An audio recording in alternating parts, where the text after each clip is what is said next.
like this, as I declare you so, one person will be say, I know they waste time.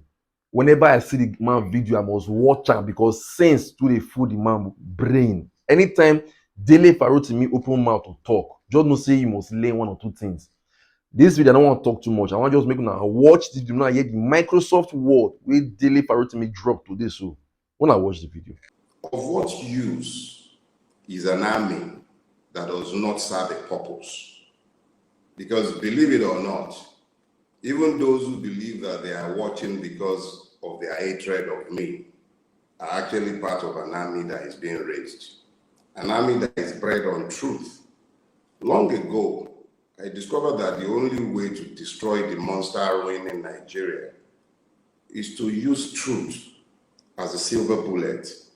There is nothing else you can use to fight against the monsters and the monstrous state that we have managed to build for ourselves. So it is critical that at every point in time, in our public interventions and in our speakings regarding the Nigerian space, we must constantly speak the truth of what we know.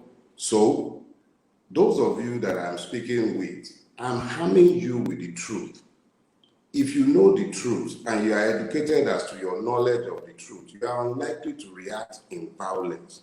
I'm laying a foundation because there was a line that was drawn in the sand long ago, and this is why I never joined any protest. Ask anyone I went to university with, save and except the SAP riots.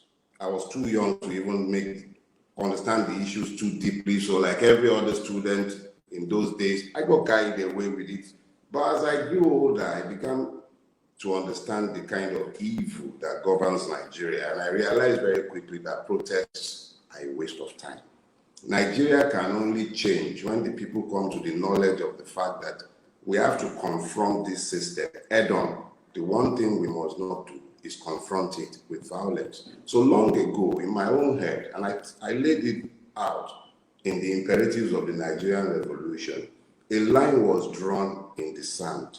And that line was the point where the court of justice would be completely unveiled to the people, where they come to the knowledge of the fact that what they believe to be the last hope of the common man is indeed completely hopeless. Now, I've been telling all of you for years about the uselessness of the Nigerian judiciary.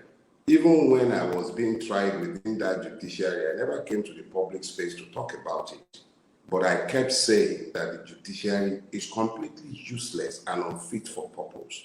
What is the purpose of justice? Now, because we now need to begin to build a foundation for understanding the subject that I want us to discuss. The judicial path to the Nigerian Revolution. Just before the release of the judgment of the PAPT, a woman who has been variously alleged to be the conduit for corruption in the judiciary, particularly the Supreme Court, sat at a private event praising the legal dexterity of Tinubu's legal team at the tribunal, threatening fire and brimstone and telling all of us about just exactly how we must accept whatever the pronouncement of the PAPT might be. Let me tell you something. The problem with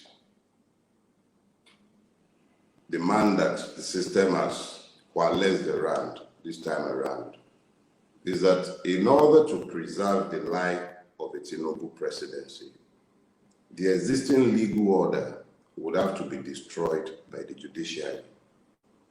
I will explain myself.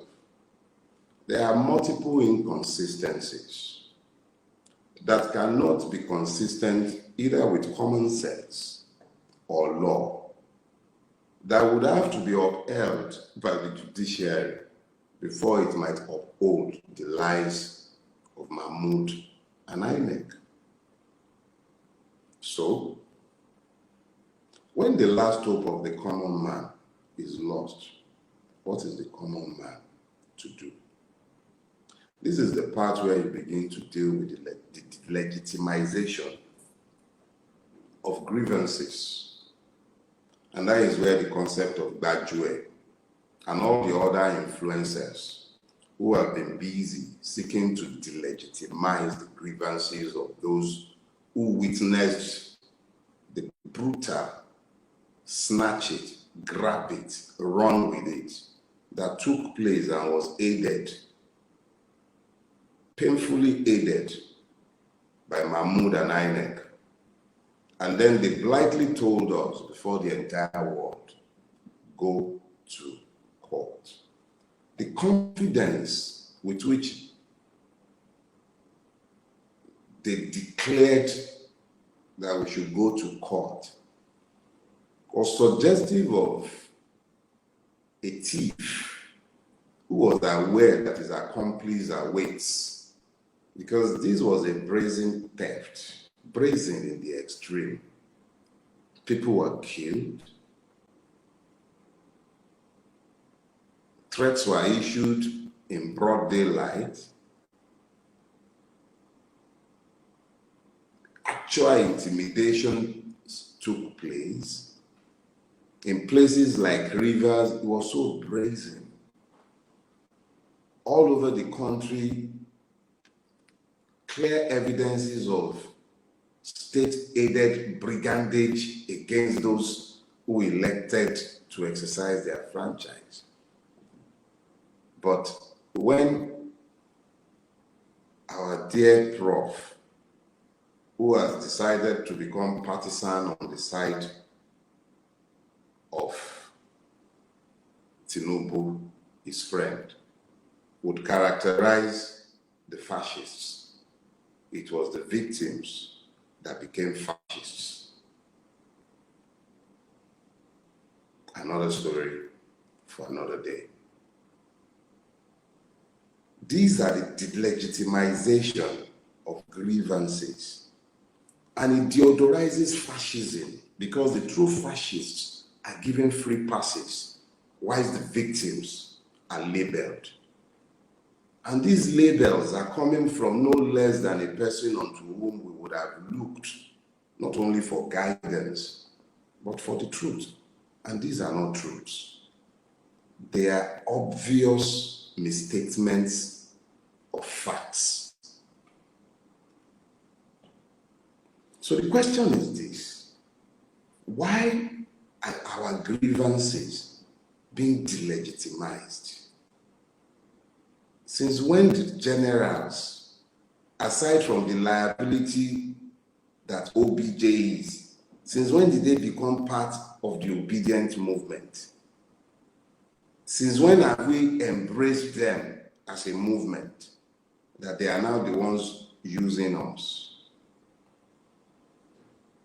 We are a regional party, but we whooped Tinubu's ass in Lagos, whooped his ass in Plateau, in Benue, and we are a regional party in Adamawa, in Nasarawa. These are deliberate attempts at delegitimization, because if you do not delegitimize, you cannot substantiate the hope that the judiciary is about to crush. But why are they seeking to delegitimize? Let me remind you. When the existing legal order, as of 1979, had died, the Nigerian Supreme Court, in a precedence it demanded must not be used under the doctrine of stare decisis, which means that the judgment of the upper court must bind the lower court. That court, at that time, declared that the decision that 2/3 of 19 states was, I think, 12 to 3rd or some ingenious fraud or the other, but it declared that it must not be used as a precedent in future. Is the Supreme Court being prepped for something similar by those who will seek to delegitimize the victory of the obedient movement. Not Peter Obi, it is the obedient movement. Peter Obi being merely our totem. Is it that we are being prepared for the marketing that the Tinubu government is already seeking to do, to claim that this is all about Peter Obi, the Igbos, and IPOB? No. This is about hope. This is about tomorrow. This is about the judiciary interpreting the laws as imperfect as they are. The 1999 Constitution is a fraud. I was one of the first to start yelling about it in recent times. A fraud. The 24 of 1999 is a fraud. We've said so repeatedly. Now, if it has run its course, and the judiciary must understand that it has run its course, then let the judiciary pronounce it so. But to continue to presume, to believe that the existing legal order, which has declared very clearly, copiously, the status of Abuja, the issue with forfeiture, the sacrosancy of beavers and his application, and numerous other grounds upon which many other lawyers who care to practice will proceed before the Supreme Court. Let it be known that it will be the Nigerian judiciary that would terminate the existing legal order by its refusal to uphold the law. Now, when this has been done, what do? I told you, there is a critical need to build a moral majority instead of the violence that the system is seeking and that it would prefer. Because this is the part that we are entering deep waters. Hear me, we are entering deep waters. And this is where the deep must call to the deep. However few we are, this is the time when we must engage with all, because this is not some pro-democracy thing. Let's be clear. For the existing legal order to be destroyed and a government to be in place, it will mean that the law no longer rules. It will be the imperatives of men. If the imperatives of men are going to rule, it is on the conscious to begin to deal with the issues outside of politics. This is where the likes of my brothers, I don't want to start calling anyone out this morning, but if you are a Nigerian, you need to ask yourself exactly what are the boundaries of truth. Did we just have an election, truly so-called? Forget your political affiliations, your tribal affiliations, your religious nonsense and all of that. Did we just have an election? If we did a winner truly emerge based on clear mandate? If one has emerged in your own view, ask yourself the parameters of truth by which you have measured. What tainted your stream to the point where you could deodorize a lie? Let's be clear. Tinubu is a lie. Everything about Tinubu is a lie. And everyone who would deign to cloak him would have to unveil themselves. You would have to uncloak yourself to cover Tinubu. And everyone who would presume to do so would only find that their own cloak of honor will be shed for nothing, because the lie that he is cannot be sustained. That is the reality of Tinubu. If the judiciary presumes to believe that it can legitimize what is essentially a lie, what will simply happen is that the last vestige of honor that might be presumed to the court, it will have to dip it in the soil and then wear it upon a man it will not fit. and then it itself will be completely naked. By the end of this process, we will know very clearly whether indeed the judiciary is the last hope of the common man, or whether it is the proof of the hopelessness of the Nigerian situation. When hope is snatched, what usually happens is that the hopeless becomes violent.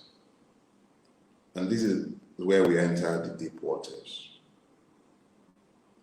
It is not in our interest to be violent. This is one of the first things we must tell ourselves. I'm not saying that we should be passive. I'm not suggesting that we should be accepting of slavery. But I am saying that we must begin to examine our options, but nothing violent must cross our minds. Reason being this: the system had hoped that we would have taken to the street after February 25. Our refusal to take to the street is the reason why we are still talking about the legitimacy of Jaguda's government. If we had taken to the street, a few would have been killed, if not many. A people that would deny the daylight murder, unprovoked murder at Lekki toll gate, they would exclaim, and I assure you, the victims will be the ones that will be labeled the fascists. Let's be clear about that. So, avoid every invitation to violence. We are not without options when it comes to modes of protests. If we engage the street or offer opportunity for the system to find sacrificial lambs, it will grab it, it will snatch it, it will run with it, and we will be the ones that will be blamed for provoking, sustaining violence that the system would have been the one not only to provoke, but to sustain. There are multiple levels of protest. But before we get to that point, we must take time to step outside of our comfort zones, engage with other victims, because whether they be PDP, APC, my orange-wearing revolutionaries, we are all victims of a common evil. We must move beyond our disagreements with the other victims. I'm not talking about the beneficiaries. There are beneficiaries who do not want anything to change. They are grievance contractors. They enjoy the arguments and the pains. They make monies from it. We must move beyond all of that. We must reach out. Let them see the commonalities. Don't focus on the pain. Forget what they said in March, even triumphantly, even after the PEPT. Look beyond that, because if we are divided before we get to the point of engagement, what happens is that fellow victims become soldiers in the war against us. So it is critical that we move beyond that, engage with them, show them. The purpose of my time with you is to help you to weaponize your brain. He who is not against you is for you. If you get them to the point where they understand why you are aggrieved, how related to them you are, instead of constantly talking down at them. I understand not being able to deal with irredeemable fools. Some are, unfortunately.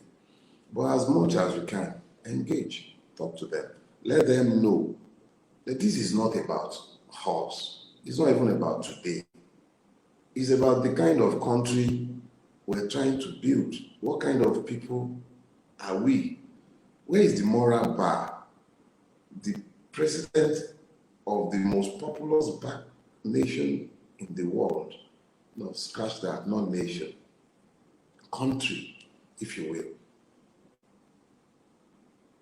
has criminal records that his people can't even see, but if foreign powers are seeing, he has subverted society to the point where we can't even trust our judiciary, not just him, but the system that has thrown him up. We've essentially become a country run by criminals. And then our judiciary will find the grace to somehow deodorize and legitimize that on the back of whatever technicalities or whatever they might care. It is up to us to decide if we have a country or if we do not. That is entirely in our own hand. It is not for anyone else. The judiciary is the last hope of the common man. Okay, we'll find out soon enough. But we will also be finding out just how ready are you to birth a country you can hand over to your children. Because if this is the judiciary of the country that they are going to be building for the future of our children, I guess you can understand why hordes of our people are braving the Sahara Desert and the Mediterranean. Why the entire middle class is running away, voting with his leg, and the country is bleeding out. And the only people for whom the system is working are the ruiners of Nigeria. I'm not a protester. I have no interest in protests. I'm interested in birthing a new system, a new country. I disavow violence and I have no portion in it. But there is a line that must be drawn at some point where sanity is established. That will be dependent on how receptive you are to evil and how ready you are to fight against it. Thank you for your time again this morning. I am being careful for two reasons, not to speak more than I have about the Supreme Court. In due course, we understand. But let's just say this. A people get the country they build. Nigeria is in the labor room. The Supreme Court will birth something. It will either birth the truth or it will birth a lie. Lies die always. They're lacking in longevity. Lies are always lacking in longevity. A mirror can glue. It dies. No matter who is telling the lie. Lies die, but the truth is eternal.